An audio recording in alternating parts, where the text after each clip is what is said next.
बिस्मिल्लाहिर्रहमानिर्रहीम। Dear students, अस्सलाम वालेकुम। आज हम बात करेंगे इक्वेशंस ऑफ मोशन की डेरिवेशन की। बेसिकली हम एफएससी में भी और शुरू में भी इक्वेशन ऑफ मोशन की बात कर चुके हैं, लेकिन आज हम इसको इंटीग्रेशन मेथड से ड्राइव करने की कोशिश करते हैं। अब इंटीग्रेशन मेथड से ड्राइव करने के लिए हम differential form of different quantities लेते हैं। फ़र्ज़ करें कि एक बॉडी है, वो एट रेस्ट था ओरिजिन के ऊपर, या आप कह लें कि किसी भी पॉइंट पर रेस्ट पर था। वहाँ से हमने नोट करना शुरू किया कि उसका डिस्टेंस जब डेल्टा एक्स होता है उस दौरान में टाइम डेल्टा टी पास करता है। तो उस सूरत में हमारे पास जो इक्वेशन ऑफ मोशन को ड्राइव करने के लिए इक्वेशन ऑफ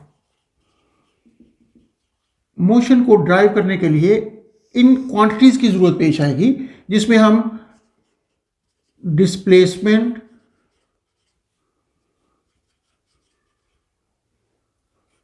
को हम एक्स से डिनोट करेंगे और वेरिएशन इन डिस्प्लेसमेंट को डी एक्स से डिनोट कर देते हैं, और वेलोसिटी को हम rate of change of displacement यानी d x over D T से डिनोट करेंगे। और इसी तरह एक्सेलरेशन हमारे पास,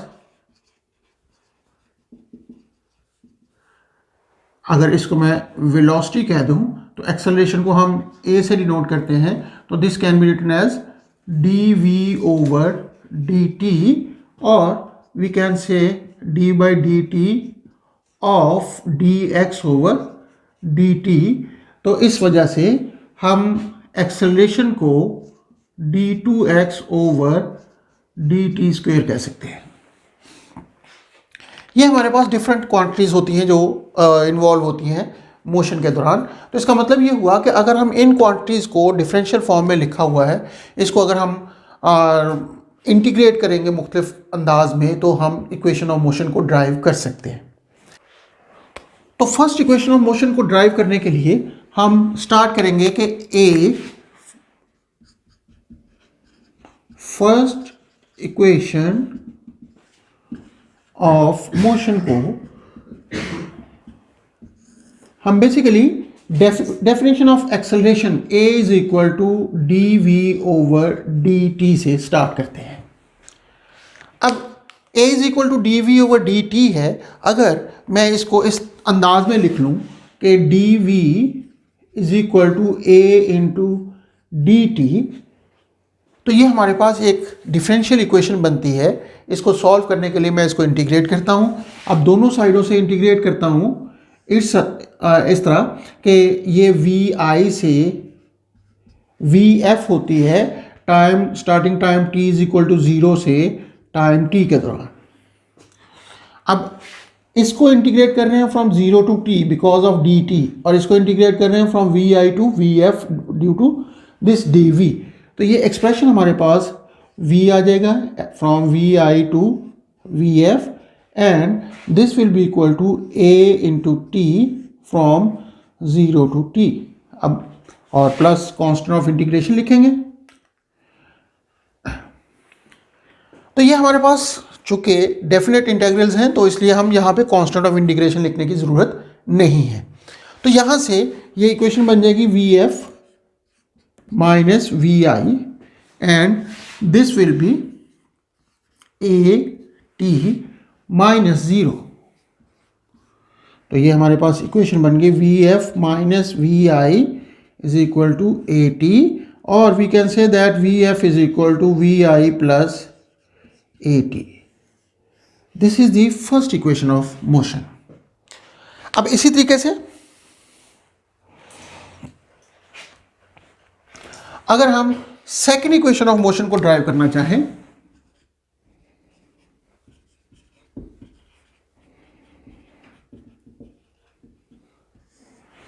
सेकेंड इक्वेशन ऑफ मोशन को ड्राइव करने के लिए हम एक्सेलरेशन की डेफिनेशन कुछ इस तरीके से लेते हैं।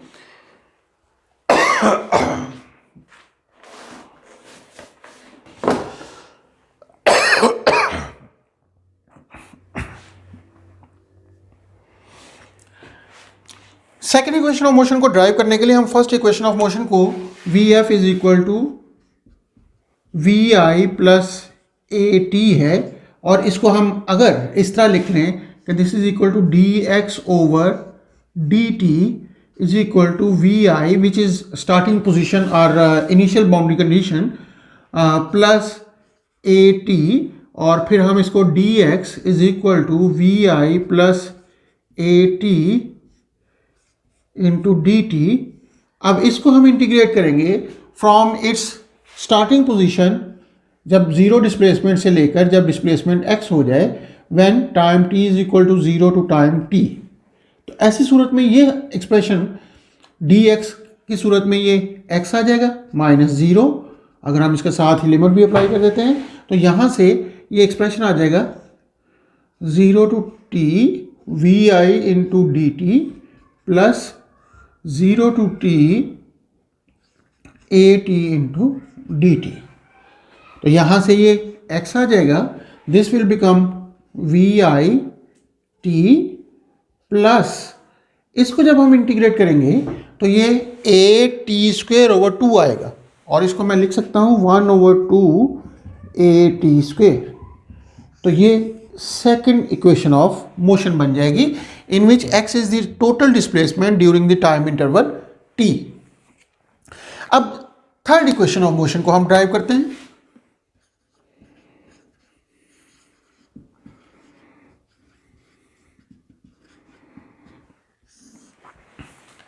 की तरफ आते हैं। थर्ड इक्वेशन ऑफ मोशन के लिए हम जो स्टार्टिंग पॉइंट लेंगे वो लेंगे a is equal to D we over D T से स्टार्ट करते हैं। अब इसको D we over D T इसी तरह लिखने के बाद डी एक्स से मल्टीप्लाई और डी एक्स से डिवाइड कर देते हैं। तो अगर इसको रीअरेंज करें हम तो ये कुछ इस तरह का बन जाएगा, d we over D x, इस एक्स को इसके नीचे लिख दें, into d x over D t, इस डी टी को इसके नीचे लिख दें। अब ये d x over D t चूँकि v के बराबर है तो ये एक्सप्रेशन हमारे पास v into D we over D x आ जाएगा, जबकि इस तरफ a के बराबर है। अब देखा जाए तो ये expression a is equal to V D we over D X है। आप इस x को दूसरी तरफ ले जाएं तो ये इस तरफ सिर्फ v डिपेंडेंट वेरिएबल होंगे और इस तरफ हमारे पास x डिपेंडेंट, यानी हमारे पास लेफ्ट हैंड साइड और right hand side different direction में हो जाएंगे। सॉरी, इस सूरत में हमारे पास a is equal to a into D X will be equal to v into D V के बराबर आ जाएगा। देखा जाए तो इसके इस साइड पर, राइट साइड पर सिर्फ v डिपेंडेंट वेरिएबल है और इस तरफ हमारे पास x के लिहाज से है। तो हम दोनों तरफ अगर इसको इंटीग्रेट करते हैं, अब लाजमी तौर पे ये वी आई से वी एफ इंटीग्रेट करेंगे जब वो 0 से x डिस्प्लेसमेंट ट्रेवल कर रहा होगा, यानी जब वो स्टार्टिंग पोजीशन थी उसकी तो उस वक्त वो 0 पर था, और जब उसकी एंडिंग पोजीशन, जब उसकी वेलोसिटी वी एफ हो गई उस वक्त उसका डिस्प्लेसमेंट x के बराबर था। तो ऐसा करने के बाद हम इसको a into X from 0 to x लिखेंगे, विल बी इक्वल टू, यह आ जाएगा v square over 2 from V I to V F. अब इस सूरत में ये a x ही आ जाएगा क्योंकि -0 होगा, दैट इज इक्वल टू 1/2। अगर मैं बाहर लिख दूँ तो ये आ जाएगा V F square minus we I square. अब इस 2 को इधर ले आए तो 2ax is equal to V F square minus we I square, which is a well known third equation of motion. तो इस तरीके से अगर हम देखें तो हमने डेफिनेट इंटीग्रल की मदद से, या ये काम हम बाउंड्री कंडीशन की मदद से भी कर सकते हैं, तो डेफिनेट इंटीग्रल की मदद से हमने तीनों इक्वेशन ऑफ मोशन को ड्राइव किया। लेकिन ये याद रखना है कि ये हमारे पास ऐसी इक्वेशन ऑफ मोशन है जो कांस्टेंट एक्सेलरेशन जिसमें मौजूद है, यानी वहाँ पे कांस्टेंट फोर्सेस की बात हो रही होती है। तो इस वजह से हम इसको आमतौर पे equation of motion for constant accelerated bodies का नाम देते हैं। होप आप लोगों को इसकी डेरिवेशन आसान लगी होगी। अगली वीडियो तक के लिए अल्लाह हाफिज़।